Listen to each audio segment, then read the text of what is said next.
faire une accélération de x3 vers sa liberté financière, accélérer drastiquement vers son objectif, quel qu'il soit, 500 000 balles, 1 million, 2 millions, peu importe. Je vais pas te faire, attendre pendant 10 minutes.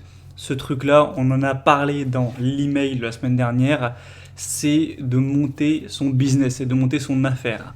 Et attention, moi je suis pas du tout dans le même état d'esprit que l'énorme, écrasante quantité de personnes sur YouTube ou ailleurs qui vont dire que il faut monter son business pour devenir riche, pour devenir libre financièrement. En fait, c'est un petit peu binaire, c'est soit tu montes ton business et ok, c'est cool, tout va bien, tu deviens riche et nickel.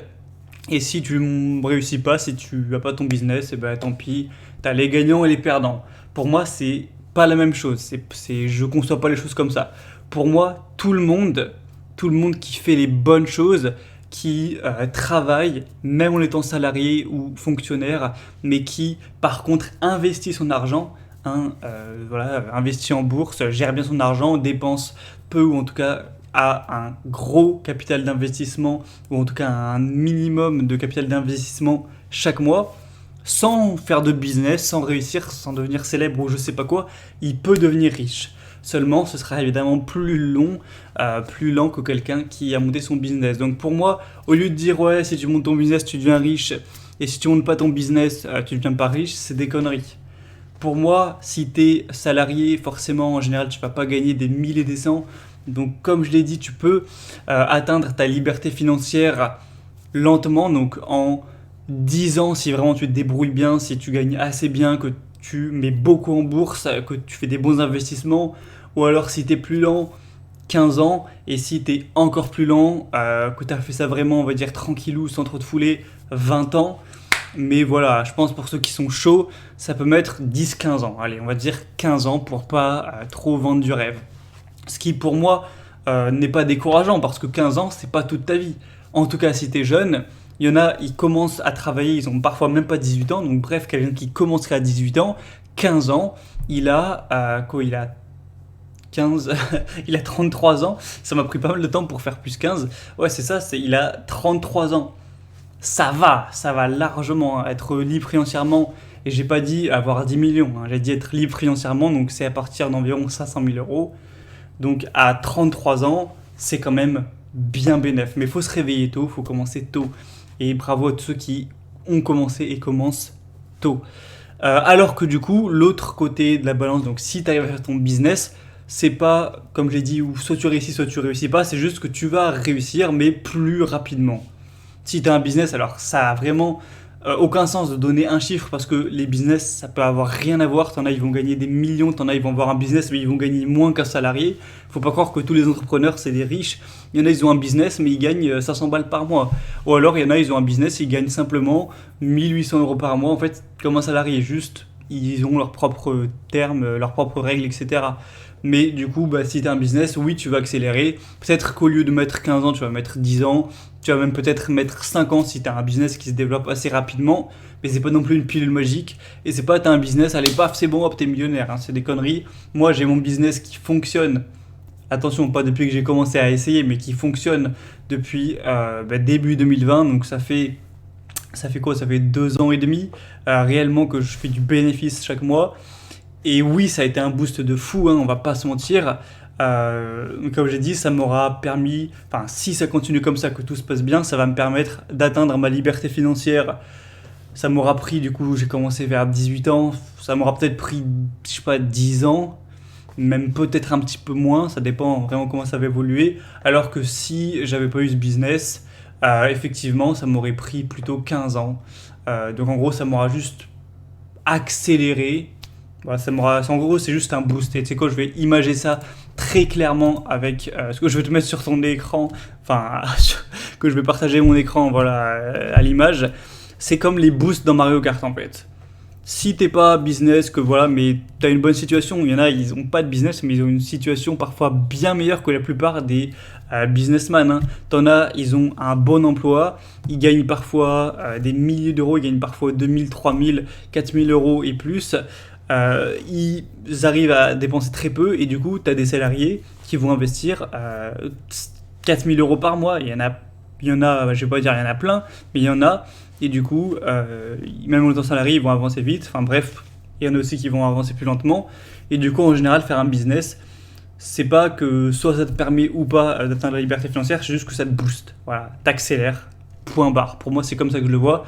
Donc, aujourd'hui, ce dont je veux te parler clairement, c'est de te mettre dans la tête, de te faire mettre la graine émerger l'idée que tu peux et que tu pourrais peut-être, en tout cas, voilà, te faire poser la question de et si tu fondais un business, et si tu lançais un business. Après, il y en a qui vont être en mode ouais, c'est vrai, pourquoi pas, ça peut se tenter, etc. Tant mieux. Il y en a qui vont être non, moi je suis à fond dans mes études, j'ai mon plan, j'ai ma stratégie, je suis à fond dans mon emploi, etc. Je vais pas essayer de lancer le business.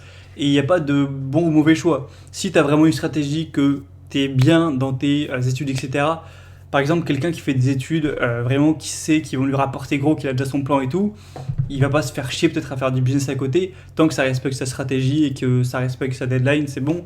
Mais en tout cas, pour ceux qui pourraient être intéressés, sachez que ce sera toujours plus rapide, ce sera toujours un boost en fait de créer son business.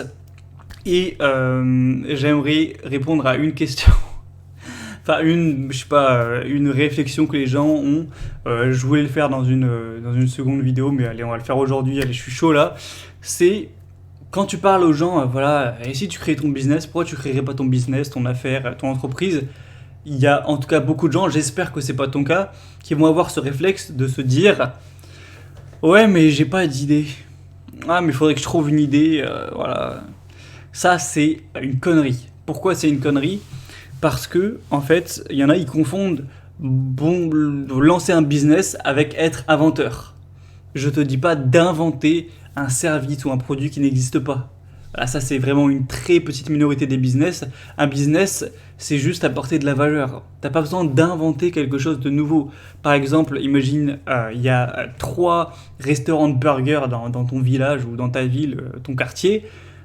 Tu peux ouvrir simplement un 4e restaurant de burger qui est le tien, mais meilleur que les autres, avec un meilleur concept, peut-être moins cher, peut-être juste meilleur au goût, avec un meilleur service, des gens plus souriants, tout ce que tu veux. Exploser les 3 concurrents, les défoncer, avoir un business qui marche très bien, mais t'as rien inventé, t'as juste fait mieux que la concurrence. C'est ça un business, c'est faire un truc en général qui existe totalement déjà, mais soit en différent, voilà, pour une catégorie de personnes qui est différente, avec une approche différente de communication, etc., ou des moyens de faire, ou tout simplement en mieux. Voilà, pas compliqué, hein. Tu peux voir un marché qui est déjà bien installé, qui fonctionne très bien. Tu peux voir toutes les entreprises, par exemple, je sais pas, de rénovation d'appart de ta ville, et tu peux juste faire exactement la même chose, mais si tu es meilleur, que tu apportes un meilleur service, plus rapide, plus fiable, un meilleur marketing, tu peux exploser tout le monde sans n'avoir rien vraiment inventé concrètement. Donc ça, déjà, il fallait le mettre sur le papier. Moi, mon business, j'ai pas inventé, j'ai pas été le premier à inventer un concept. C'était un concept qui existait tout simplement, et je l'ai fait. J'ai sûrement été meilleur que la majorité des concurrents, et du coup, j'ai réussi, entre guillemets, ce business, mais j'ai pas concrètement inventé un concept, faut le savoir. Du coup, donc, pour te répondre à cette question, oh mais quelle idée de business faire? Il n'y a pas à trouver un truc innovant, jamais vu, je sais pas quoi. En général, les gens qui trouvent une idée innovante, bah, si elle est jamais vue, c'est qu'en fait, elle marche pas. Donc souvent, c'est un échec. Après, ça peut exister, et si c'est le cas, tant mieux si tu inventes un truc, mais c'est pas clairement le plus probable. Donc, fais un business, trouve une idée qui est juste liée en fait à tes intérêts / compétences. Voilà, c'est tout, hein. Si toi, je sais pas, t'es à fond dans la cuisine, tu vas pas ouvrir un cabinet d'expertise comptable. Tu vas ouvrir quelque chose qui est lié à ta compétence et ton intérêt. Ça peut être un restaurant, ça peut être une chaîne YouTube sur la cuisine, ça peut être un e-book sur Amazon de cuisine, ça peut être des cours de cuisine à domicile, ça peut être ce que tu veux, mais lié à ça. Si toi, tes connaissances, c'est au niveau de tout ce qui est moto, mécanique ou je sais pas quoi, tu vas pas ouvrir un cabinet de diététique. Tu vas ouvrir, enfin soit tu vas faire, je sais pas, peut-être de l'achat-revente de moto vu que tu t'y connais, peut-être tu vas faire de la réparation, peut-être tu vas ouvrir un centre avec des essais de moto de luxe, tu vois, enfin je sais pas, je dis peut-être des trucs à la con, mais ce genre de choses. Et allez, on va trouver un troisième exemple qui me sort comme ça.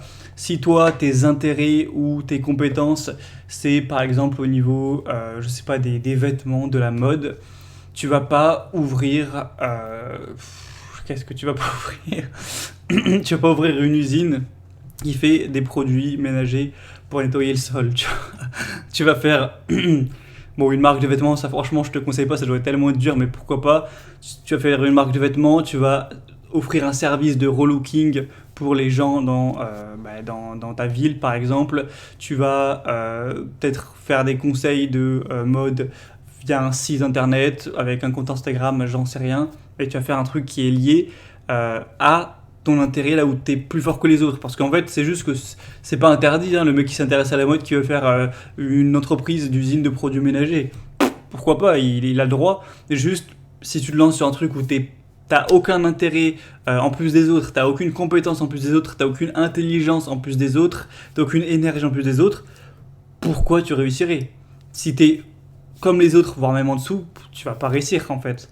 Pour réussir, il faut être au-dessus. Donc soit plus connaisseur, donc avec plus de compétences, soit plus travailleur, soit plus intéressé, donc ce qui va avec le reste, soit plus intelligent, etc. Meilleur.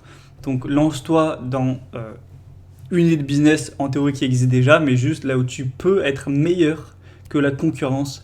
Tout simplement, pour moi, c'est le plus simple. Du coup, cette vidéo peut-être est déjà un petit peu longue, donc je vais faire une sorte de double vidéo, enfin ce sera la suite qui arrivera demain, et demain je vais te parler de moi, comment je me suis servi de ces concepts, de ces conseils pour moi à faire mon business, et du coup je te raconte tout ça demain. Donc j'ai envie de te dire, inscris-toi à la liste email pour ne rien louper. On rentre souvent plus en profondeur. Là, par exemple, ce dont je vais parler aujourd'hui, on en a un petit peu parlé dans l'email dernier, mais plus en profondeur, avec peut-être des meilleures métaphores, plus léché vu que c'est à l'écrit, tu vois. Donc c'est du contenu en plus qui est gratuit pour rentrer plus en profondeur pour les gens qui veulent plus de contenu, qui va plus loin, qui arrive tous les dimanches matins, sans exception par email. Donc c'est vraiment un bonus dont tu dois profiter. Donc moi j'ai envie de te dire, clique sur le premier lien en description, rentre simplement ton prénom et ton adresse email et tu pourras recevoir plus de mon contenu gratuitement avec des super réductions. C'est aussi parfois le meilleur moyen de me contacter si tu le souhaites, avec du contenu sur vraiment devenir riche lentement, rejoindre la communauté chaque semaine. Donc inscris-toi pour recevoir ça, premier lien en description, et je te dis à demain pour la suite de ce sujet où je vais te raconter plus moi, mon expérience par rapport du coup à ces conseils sur le business. À demain.